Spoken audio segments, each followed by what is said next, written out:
Hey everyone, and welcome back to the Courage Conversation Show. I'm your host, Ashley Easter. I am the founder and executive director of Courage 365, and we have a great show planned for you today. If you're not familiar with Courage 365, we are a survivors empowerment organization. We empower advocates and survivors to really live their life in a state of courage. We have helpful resources on our website and all kinds of tools and experts that come on our show. We love to share both survivor stories and from people who are really experts in their field who can give us tips for creating safe environments. And that's exactly what we're going to be talking about today. We're going to be talking about safe parenting. And we have an amazing guest. Her name is Cindy Wang Brandt. And I'm going to just, before I bring her on, I'm just going to read her bio really quickly so you can get to know her. But this is going to be such a treat. This is an interview that we've tried to work out for probably a couple years now. And so I'm just so glad that it's finally come together because Cindy has such amazing information. And I know you're going to want to tune in for this. Cindy Wang Brandt is an author, a podcaster, and speaker who helps parents unpack and heal from their religious trauma so they can raise children in safety and gentleness with justice centered ideals. She was born into an irreligious family, but went to a religious school in Taiwan where she converted and spent her formative years in conservative evangelicalism. We're going to be talking about her views on parenting and how we can create safe environments. It's going to be such a good interview. So, without further ado, let me welcome Cindy onto the show. Hey, Cindy, welcome to Courage Conversations. Hi, thank you so much for having me. That was a really nice bio. It's always I love the work that I do and I am proud to do what I do to create safe spaces for families. Absolutely. And I think it's really such an important topic, and so many people focus on children from a perspective of how can we address abuse once it's occurred, and that is important 100%. But I know that you have a passion for prevention and kind of just creating a safe relationship between parents and children from the get-go. So I can't wait to dive in. I've got a couple questions planned for you today, and the first one is just I have long really been just impressed by your work around unfundamentalist parenting. You have a Facebook group that I've been a part of, and I just love the conversations you have there. And you really have this emphasis of treating children like humans. So many times I see people treating children like property, and that's just not okay. I was wondering if you can give us like a synopsis of your background and maybe your formative years and why you're so passionate about speaking up for the rights of children. Yeah, that's a great question. Yeah, so I think, like you said in your bio, I grew up irreligious. I was converted when I was 12 years old, and I spent those formative years in conservative evangelicalism. And then in my 20s and 30s, probably more intensely in my 30s, I deconstructed, which I'm sure listeners may know the meaning of that word, where just changing my mind, but then also resting myself out of that whole culture. And then at the same time, I was parenting. I had my two kids. And so I was really deconstructing and parenting at the same time. And that was very confusing because there's two really impossible jobs. Both are challenging. And so with the confluence of the two, I just felt like I needed support. And that's why I started the Facebook group, Raising Children on Fundamentalist. And so just with that niche focus where I wanted to talk about both parenting and faith shifting, I just delved deeper into what does it mean to treat children with justice. And at the same time, a lot of these justice conversations are happening with racism and homophobia and all these great conversations. It just seems like children is at the intersection of all of them. And there's just a lot of anti-child bias, and it's something that we don't see until we start to pay attention. And I know that it's been a learning curve for me as well. Like the more I focus on advocacy for children, the more I realize, wow, children really are invisible. And then talking about this, doing this work has also made me reflect on my own childhood and realizing that I was fully human when I was young, but I wasn't treated as such, and what kind of trauma that did to me and how I'm recovering from it, and yeah, wanting better for the next generation. Yeah, unfortunately, all justice work is a long arc, right? So even though I've been doing this for, I don't know, almost a decade, sometimes it's still disheartening to see that things aren't getting better for children and possibly worse. That I don't know if you saw recently, there's this viral clip of this man screaming at a crying baby, ironically. Anyway, it was just this man yeah, just chewing out this baby that was crying. And so that discourse was very disheartening for me because where's the empathy for a baby? Just feels like that's slipping from public consciousness instead of moving towards truly including children in all public spaces. Yeah, that's so true. And it's interesting because working with a lot of domestic violence victims, a lot of the things that are in like the wheel of power and control or what is included as violence against women, some of those same things, with maybe the exception of like sexual abuse, can be done to children. And people don't see a problem with it. They don't see a problem with verbal abuse towards children and yelling at them. They don't often see a problem with hitting a child. They often don't see a problem with acting with this kind of sense of authority where it's just very overbearing and controlling. And it's interesting when people get a few years older, secular society at least recognizes that's not really okay. But for some reason, when they're children, that's often seen as that the only way you can get your kids to do anything is to yell or hit or whatever. Control. Yeah, control. And so, why do you think, or do you have any ideas? I know this is a big question of why children aren't often seen as fully human until they Yeah. reach adulthood. Yeah. I think that's just,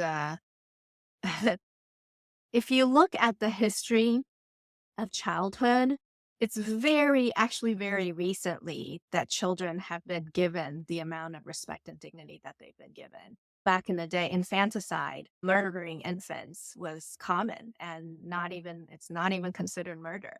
And then you move towards child labor years where it was right and normalized for children to work in really horrible conditions. And then you move into really now where we see children being disciplined in really harsh ways that's still normalized. Spanking in schools is still legal, right? In many states in America. And really, we are still very much trying to push past this barrier of treating children as human beings. So yeah, when you look back in the history, you realize where we still have a long way to go. And it's amazing when you tell people to imagine saying the things that you're saying to the kids to like saying it to your wife. And a lot of times it's just not acceptable. For instance, I don't know if this might be uncomfortable for listeners, but a lot of times parents will say, I don't allow my kids to do this. I don't allow my kids to have this much money, or I don't allow my kids this much screen time. I don't, this word allow. Imagine saying that to your wife, right? I don't allow my wife to do this. Now, I know some people do this, but it's just there's this sense of ownership, this sense that I am in control of another human's life. That we don't own our children. And I know it's tricky to talk about because we have responsibilities as parents and caregivers, but just the language that we use really still exhibits that a sense that we have dominance over our kids. And so my hope is that we really move into more equality and a collaborative model, even with very young kids. I do want to say when it comes to domestic violence, a lot of times if you see men treating children very harshly in public, when I see that, I often wonder how he treats his wife. because it's the same dynamic. If you're somebody who is dominant, assertive, and controlling, that's who you're going to be with everybody.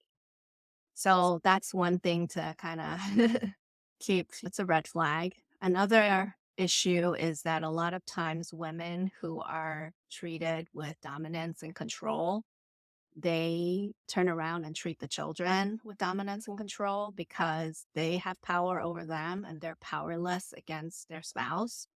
And that's also a really tragic consequence of dominance. So growing up evangelical, you have that umbrella illustration where you got God and then the man, the husband, and then the wife, and then the children. So that's a very authoritarian way of forming a family and framing a family. And it's problematic because when you try to dominate someone else, the violence trickles down. Yeah. And it's traumatic and it's unjust and it's extremely unhealthy. Those are all really good points. And yeah, dominance, if it shows up in one area, it usually shows up in other areas. That's all really profound things that you're saying. I also like that you use the word having a collaborative approach between parents and children. And I Mm. love the sound of that. But I also have practical questions. So I guess this is a two-part thing. Like, what would you say collaborative parenting looks like? And then as a sub question of that, how do you collaboratively parent a child when you're like, okay, I have to get them to school by this time. They don't want to put on their shoes. If they don't get to school on time, then I don't make it to work on time. If I don't make it to work on time, I'm fired and that comes back on the kids. Like, how do you how do you work in those situations where you do have to be a responsible parent without being a controlling menace? Yeah. I think really I think our core philosophy and the way that we view our kids have to change. And a lot of times, what we do practically may not look different, but it makes a difference in the long run. So, for instance, somebody who believes their children is controlled or should be controlled is not fully human, is belongs to the parent. They could just tell them to do whatever they want. They might tell a child, I don't care what you got going on, you are putting your shoes on and we're going out the door right now.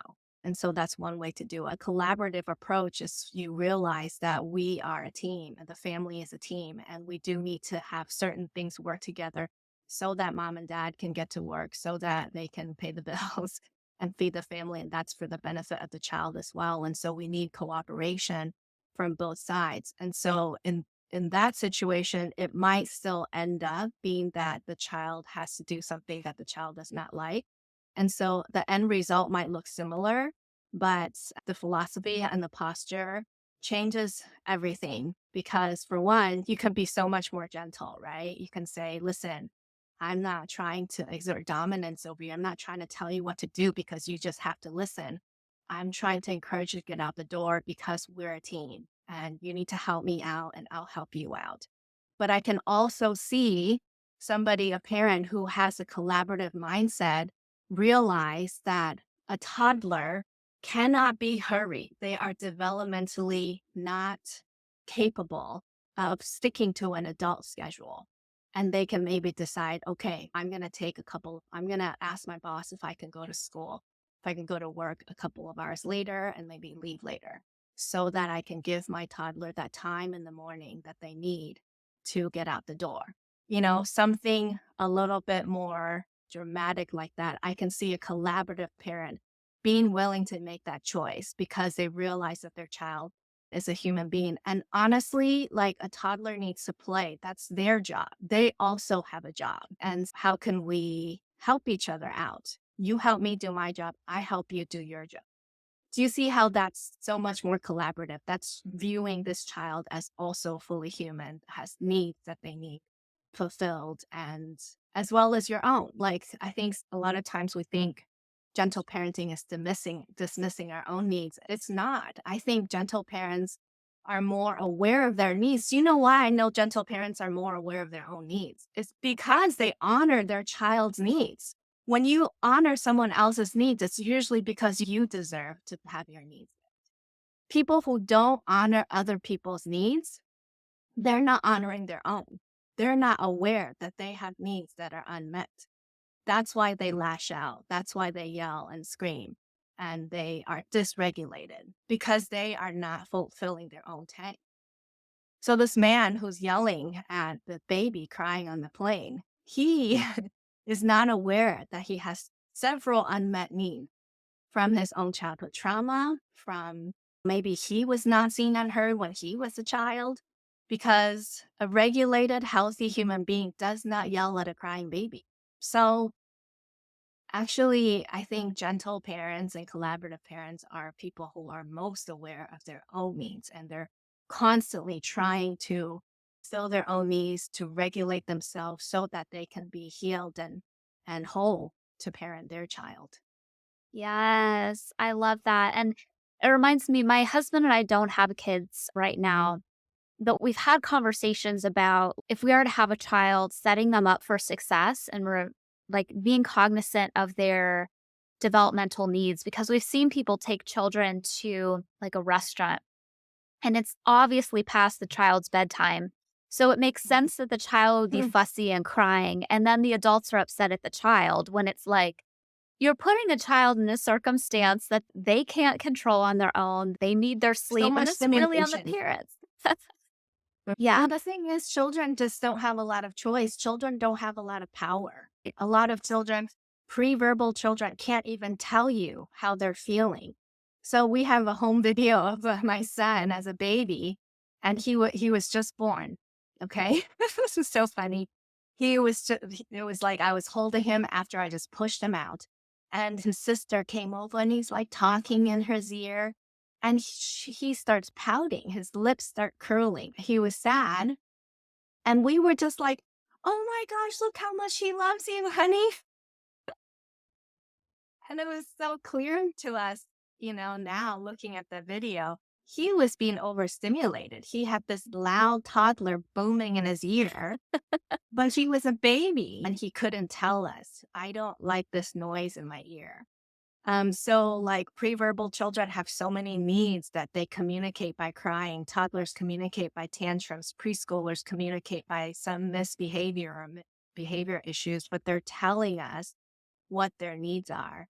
And so a child who goes to a restaurant that's maybe too much for them. Some kids love stimulation, some kids don't. And so as parents, we really have to try to be great translators of our children, trying to figure out what are they telling us. So a child melting down at a restaurant at 8 p.m. is telling you, don't take me out at 8 p.m.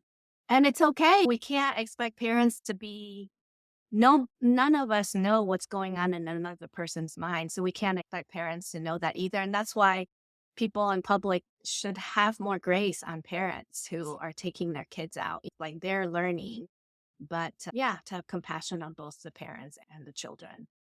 That makes so much sense. And I love how you have that balanced approach because I've seen people go to one extreme or the other. Like they focus completely on the child and they don't have any grace for the parents, or they focus completely on the parents and they don't call out any type of bad parenting styles that could harm a child. But really having this balance of like we both have needs, this collaborative, gentle approach, I think is really beautiful. And one of the things, the ideas that I've seen a lot of times in church environments and faith environments, and those have been the ones that I've mainly seen parenting happen in. So perhaps it extends further than this, but there's often this idea, it's twofold. One is that you should be grateful to be here, and anything that you get as a child is a gift. And you should just be happy for whatever scraps are given to you versus the parent being like, I chose to have this child. And so I have a That's right. responsibility to give them good things. But then pairing with that, there can be this idea of from the time child is born, there's total depravity, they're evil.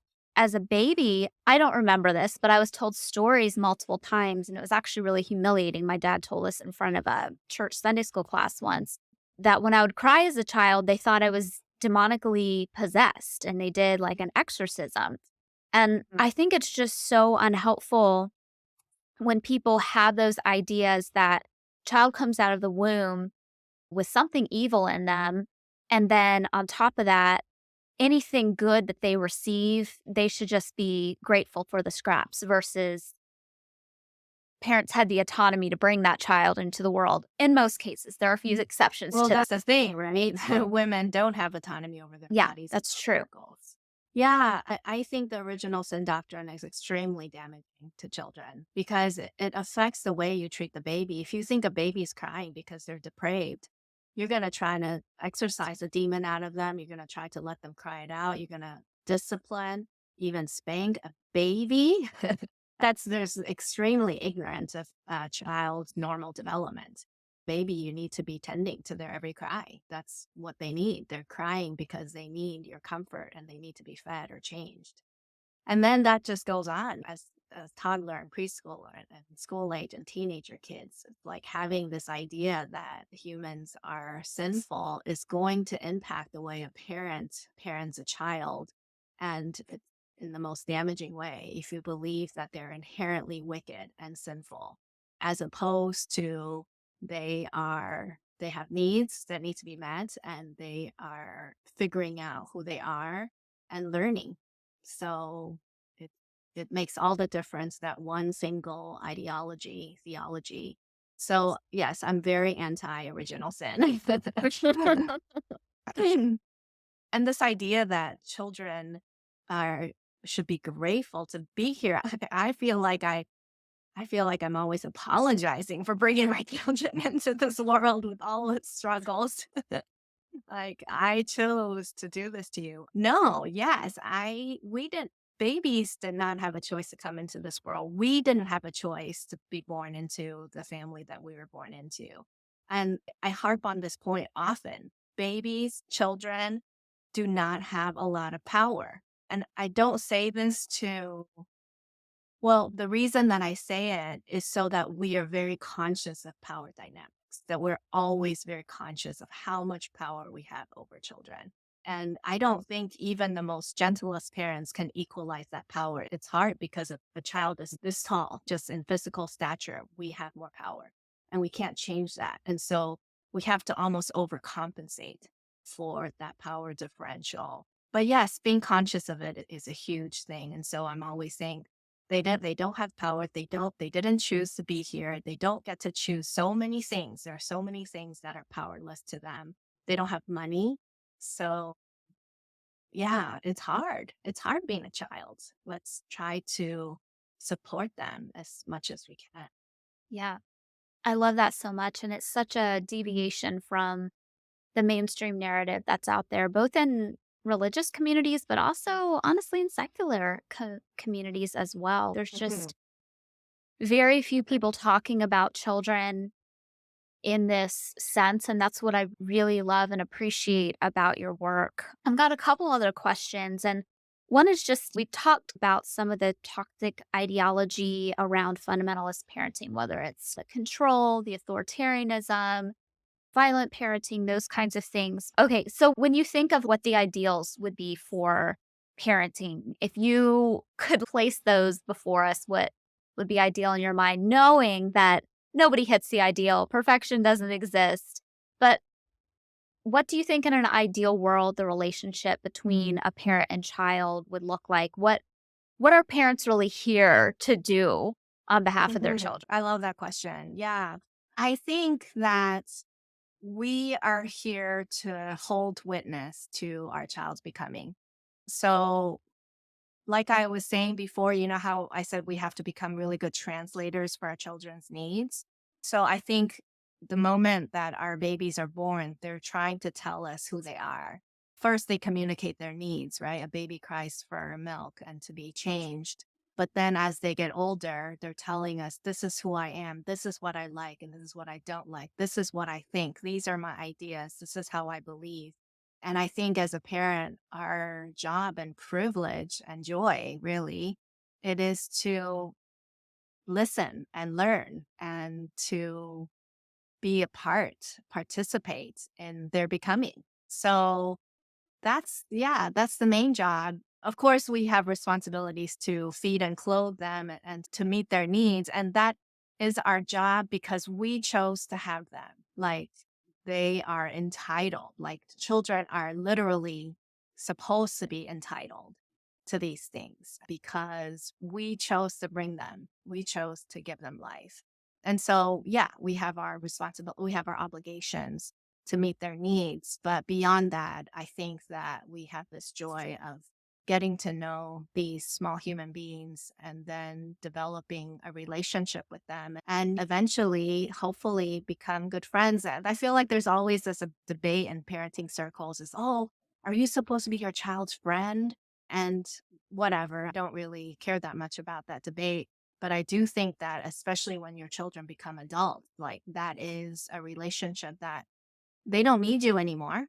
And so it's a very much a consensual desire to stay in relationship with you. And I think that's friendship. I love that, and even still, that gives, like, that room for autonomy with the child. It's not the expectation that your adult children would want to stay in your company. It's the mutual friendship that you hopefully develop. Because I think that goes into so many other toxic conversations. One of the last interviews that I did, we talked about this expectation of, oh, you can't remove relationship from your parents because they're blood. If there's a toxic thing happening that's not safe for you. And I think instead, if we shift the conversation into parents ideally will create an environment where their children grow up safe and healthy and where there's this relationship that morphs, like you said, into a friendship where there's this genuine desire to be in connection, not an automatic assumption based on, I brought you into this world and so I deserve this. And it's Right. it's just so much more quality based, and I love, love, love that you are talking about this. It's just more authentic, right? Yeah. It's you want a real relationship. You don't want to force relationship just because of a title. Yeah.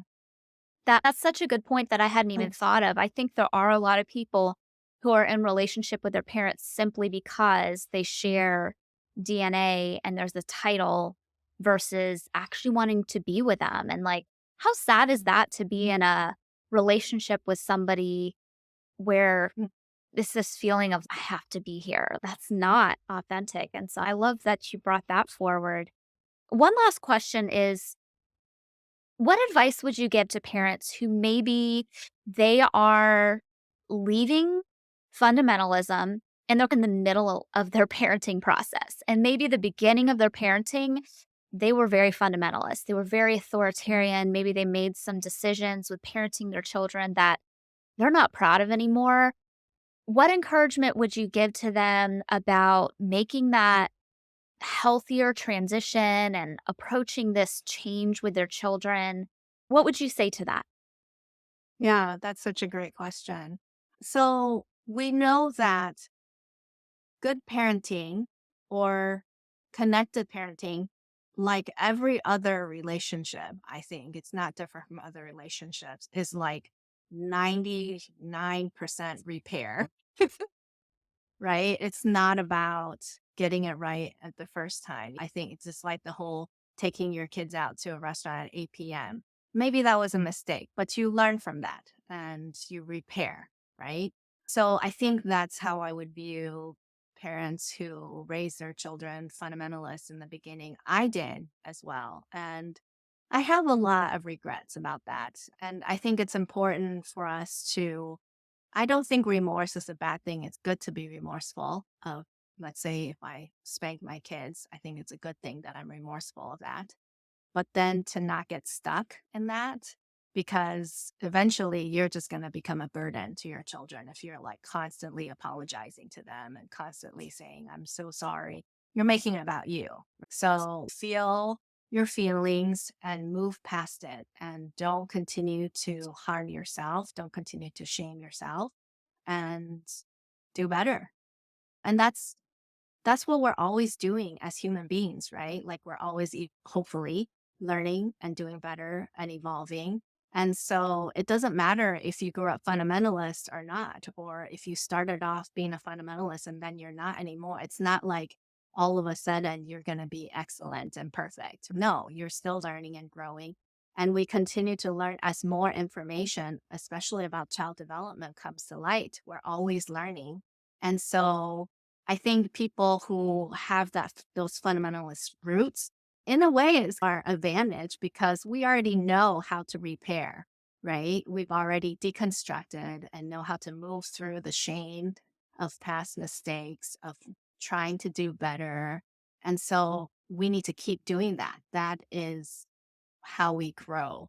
And yeah, it's really more important to connect with your kids than to apologize to death to them. Apologize, do the repair, then enjoy life with your kids, enjoy connectedness with your children. So that's what I would say.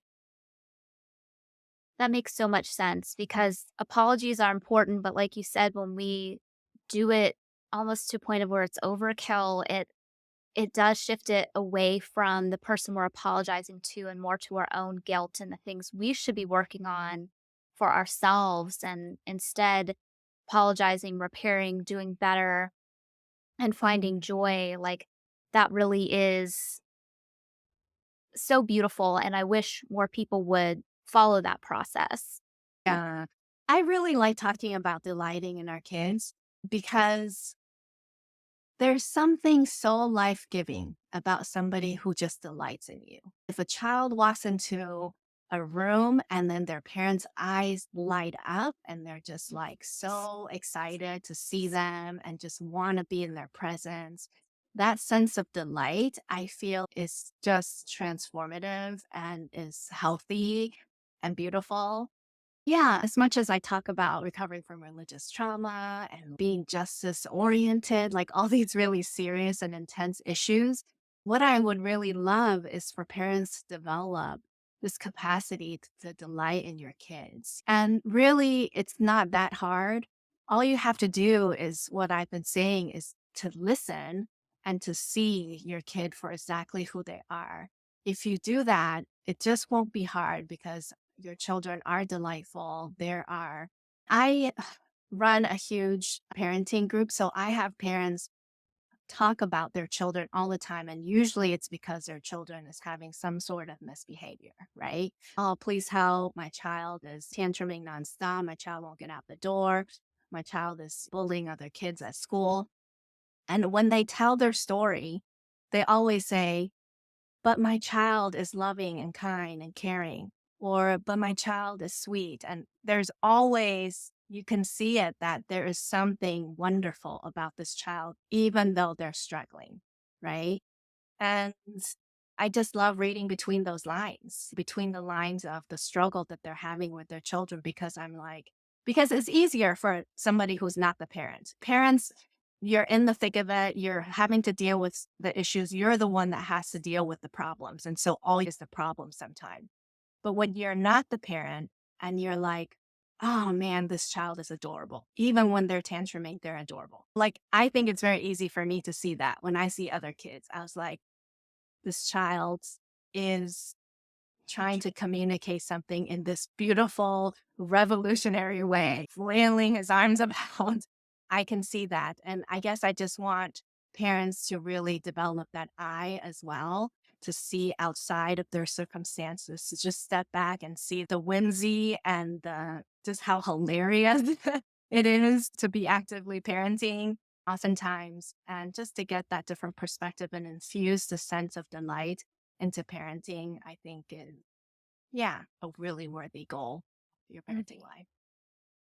The first time I remember anybody truly delighting in me that way was when I met my husband, and seeing Oh, him light up when I walk into a room, and even when I'm having one of my anxiety or depression days, I can still see he looks on me even when I'm having a bad time or a hard time with joy and excitement. And I just think about how formative that would have been if I had felt that growing up as a child, how much less trauma I would have yeah. experienced, and how much more confident my life would have been if I'd felt that from a very young age. And I'm so grateful for it now, but it took me years and years to get there. And so, really sharing that with parents as somebody who didn't feel that way, I can tell you that would have made a difference in my life. And so I know what you're saying is the truth. And I think that's really gonna help a lot of parents gain perspective. The last question I want to ask you, and it's something that we just ask everybody, it's fun. What does courage mean to you? Oh, okay. Wow, that's a really big question. What does courage mean? Is it really cliche and unoriginal to say courage is to just be unapologetically yourself? So good. So good. Yeah, because oftentimes we think of courage as people who do really brave things like get in front of a bullet or or are extraordinarily gifted in one way or another and all these things. But really there are so many people who are introverted, who prefer to be quiet, who are mediocre. They're not that great at anything. I think of myself like that, like I'm just a mediocre person. But I think being myself in whatever context I'm in is really courageous. And I think that's true because I've had to fight to be this way, to be myself. And even though the results may be unassuming, it feels courageous to me. That is so good. So good. And I don't see you as mediocre at all. I'm constantly impressed by what you're putting out, and I feel like it's revolutionary work. But I do love that definition. And I know people are going to want to find your books and find you on social media. We've talked about your Facebook groups. Tell people how they can get connected with your work after the show. Yeah, everything is on my website, cindywongbrandt.com. But I have a couple of books. I have a parenting book. I have a children's book, which you can see right here. I can't point in Oh, yeah, I see it on your shelf. I love that. called You Are Revolutionary. And I have a membership called Parenting After Religious Trauma that people can join. Yeah, lots of resources. It's all on my website, cindywongbrandt.com. Awesome. Thank you so much, Cindy. It's been a real pleasure talking with you. I appreciate you being on the show today. Thanks so much for having me. Absolutely. And hey, everyone, after you're done following Cindy, checking out her books, all the things, please go ahead and follow Courage 365 on all of our social media. We're on Instagram, Facebook, YouTube, Twitter, TikTok, all the places. We also have a website, courage365.org, with a bunch of free resources that you can download and access instantly. We have a need help tab if you're in a crisis situation. And one of my favorite resources for you is our text message list. We send out daily inspirational text messages Monday through Friday. These are text messages written by survivors for survivors. They're empowering, inspiring. We don't spam you. Your number's not shared with other people. But we have had such amazing feedback, people telling us that this has really changed the course of their day or even the course of their life. We've had people who are in some really dark times, and these texts are things that they cling to for encouragement and inspiration in the morning. You can, of course, join our free Facebook group where we have a lot more conversations like this. Please reach out if you have any questions. And thank you so much for tuning in. If you know somebody who would be inspired by this conversation, please go ahead and share it. That always helps us out. And as always, live with courage.